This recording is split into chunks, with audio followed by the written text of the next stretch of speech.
como poder prepararse, se puede preparar de forma individual, evidentemente. Siempre tienes que tener una cierta referencia en cuanto a qué tipo de material tienes que estudiar, porque en el MIR preguntan toda la medicina y al preguntar toda la medicina y ser inabarcable, tú tienes que tener una selección de qué temas, de qué asignaturas, cómo orientarte para poder prepararte. Pero salvo eso, sí puedes tener una preparación individual. Es cierto que la preparación al MIR no es solo una preparación teórica, es también una preparación práctica. O sea, uno tiene que saber adaptarse a plasmar sus conocimientos en el examen del MIR. Por lo tanto, tiene que tener mucha habilidad resolviendo preguntas tipo test con 4 respuestas y también tiene que tener una cierta soltura haciendo pruebas igual que el examen del MIR. O sea, un simulacro de tantas preguntas durante 4 horas. Como poder, se puede. Que vayas en ventaja o en desventaja con respecto a los demás, seguramente. Si uno tiene un apoyo de un centro especializado, seguramente tiene más posibilidades que otros de poder tener éxito en el examen. En general, las academias lo que aportan un poco lo que estábamos diciendo antes también. La academia aporta conocimiento del examen y ese conocimiento del examen se plasma en una selección de aquello que el estudiante tiene que intentar trabajar más, tiene que seleccionar qué temas son más importantes, qué asignaturas son principales, cuáles no, y con eso distribuir el tiempo de estudio. Eso es importantísimo. Más luego, el sentido práctico del estudio. El estudio no puede ser solamente teórico y por lo tanto la academia prepara simulacros de composición y de dificultad similar a la del MIR.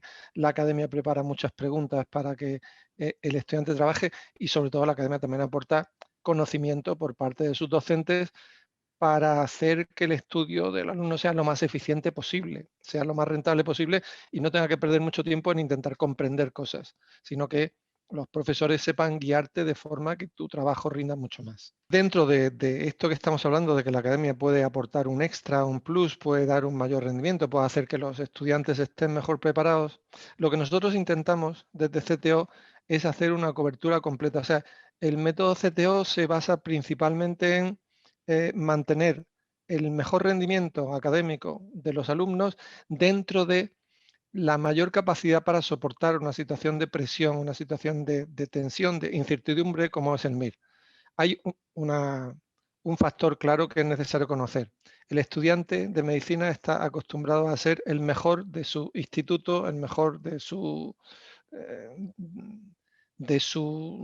colegio, el mejor de gente de los que se suele relacionar normalmente. El estudiante de medicina es el que tiene la sensación de tener un mayor rendimiento, porque son los que tienen que tener una mayor nota en selectividad, junto con algunas otras facultades, digamos, para poder hacer medicina. Y ahora se enfrentan por primera vez a una situación en donde tienen que competir con otros y les van a poner un número de orden. Esa es una situación que genera mucha tensión. O sea que ese factor hay que comprenderlo también y hay que apoyarle al estudiante en todo momento para que se sienta lo suficientemente confortable, lo suficientemente cómodo y lo suficientemente confiado. Y una cosa importante también es fomentar un poco desde el método CTO la buena relación entre ellos, la competencia sana, que al final para la profesión médica es tan importante, ¿no? Que esto no sea una pelea o una guerra, sino que sea algo en donde nosotros sepamos que simplemente el estudiante tiene que sacar su mejor versión, pero no tiene que pasar por encima de otros, porque eso te cuesta energía, digamos. Y el método CTO consiste en facilitarle al estudiante con una planificación detallada, sabiendo las asignaturas la importancia que tiene cada una, dedicándole el tiempo correspondiente, en facilitarle al estudiante que pueda estar 10, 11 horas diarias estudiando. Y esas 10, 11 horas diarias estudiando no se pueden tener solo con un libro delante porque la concentración no se mantiene lo suficiente y entonces les proporcionamos todo tipo de medios, de vídeos, de clases especiales, de trabajo con preguntas, de incluso juegos, gamificación, momentos de consejo, momentos de estudiar con el libro y evaluaciones diarias para que el estudiante pueda trabajar con sus temas y al final del día tenga una evaluación diaria en donde se someta a una especie de diagnóstico cómo van sus conocimientos. Y por último, una de las cosas importantísimas en el método CTO es hacer simulacros muy difíciles. Y esos simulacros muy difíciles persiguen sacar al estudiante de su zona de confort para que en ningún momento, el momento del examen del MIR, les pueda sorprender. Nosotros les decimos siempre, tú vas a hacer preguntas para evaluarte diariamente, que sean preguntas razonables, y vas a hacer simulacros muy difíciles simplemente para que te entrenes para el momento, para el día de, y ese día sepas que puedes con todo.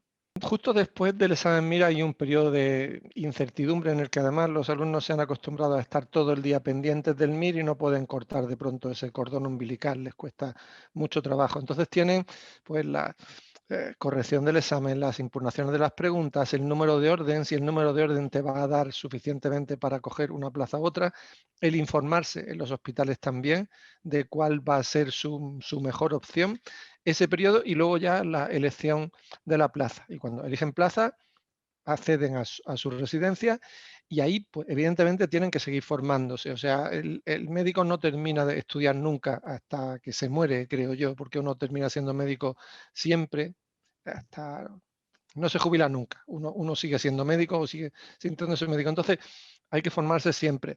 Esa formación, pues bueno, nosotros también desde CTO tenemos un amplio abanico de cursos de máster de preparación de OPE, de cursos de expertos, para que bueno, pues puedan confiar también, ya que vieron que el método funcionaba y ya que confiaban en él y ya que se sienten parte de la familia CTO, que eso es lo que nos gusta mucho pensar, que el alumno luego no pierde el contacto con la academia, sino que sigue teniendo CTO como parte de su vida también, pues tenemos un amplio abanico de esa formación. Y el que no consigue el éxito, digamos, o el que aprueba pero no puede elegir plaza, la que él quiere concretamente, para esos alumnos tenemos pues un curso específico que sirva para aprovechar todo el trabajo que han hecho previamente y luego pues consigan aprovechar esa ventaja que tienen de un primer año de preparación. La verdad es que este año van a ser muy pocos porque, bueno, pues la mayoría de ellos, la inmensa mayoría van a poder elegir plaza, afortunadamente. El examen ideal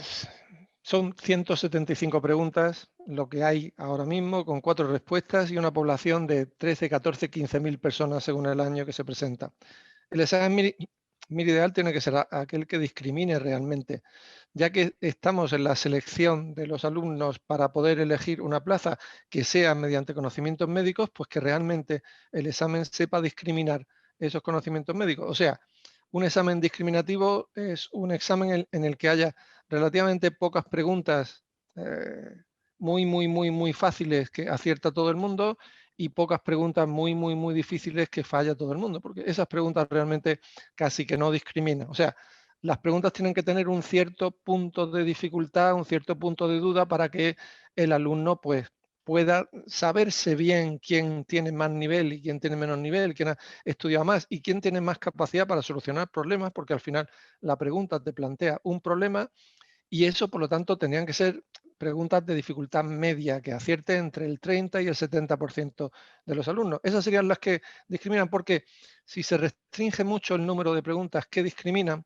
al final entra a jugar mucho papel dentro del MIR el azar. Y el que el azar juegue mucho papel dentro del MIR, por ejemplo, el año pasado teníamos en 1000 puestos del examen solamente había 4 preguntas de diferencia. Eso hace que haya una población muy agrupada, una muestra muy poco dispersa y que por lo tanto pequeñísimas diferencias marquen muchos puestos y eso deja mucho papel al azar, digamos. Entonces, eso es como debería ser.